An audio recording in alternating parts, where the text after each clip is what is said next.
Hey all, we got a day in a 44 here, 79 Bronco. I'm going to share this little tool with you. It's going to help you. Years ago I used to play with this stuff when I was capable. But here we got an OTC socket, 7502. And if you're removing a spindle on any four-wheel drive, older four-wheel drive here, stubborn, you can see this thing's rusty crusty, right?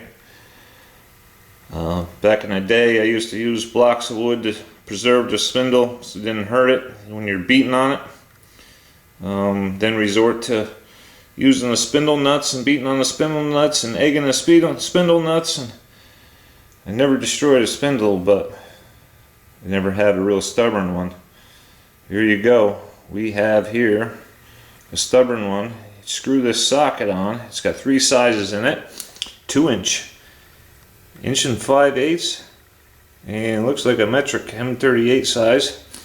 And screw that on. It's designed for slide hammer application. Forget that for this. You just get yourself these big lump hammers and you beat right on the socket, right on the end, and left, right, up, down, and you can see it came loose. I would have never been able to do that years ago. We have a situation here where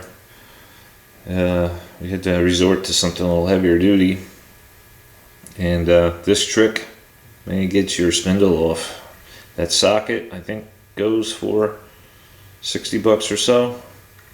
It's well worth it. Keep that in mind. This is Dana 44 here. We're going after the knuckles and the caliper brackets. Put in this here Bronco, older Bronco.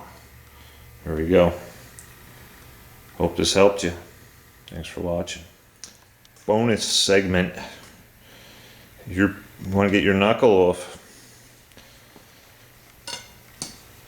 Little trick here. Your lump hammer again. Alright. Lump hammer here. I wouldn't beat on this one sideways too much because of the threaded insert. You don't want to egg this out. It's not real beefy.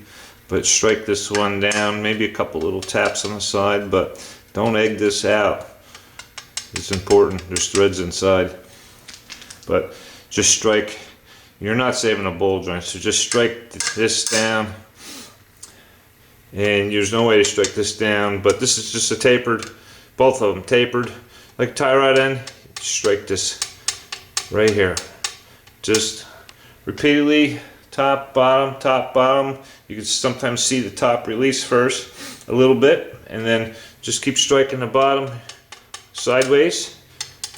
Steer it one way or the other so you can get it in there, and it'll drop right out. There you have it. Bonus.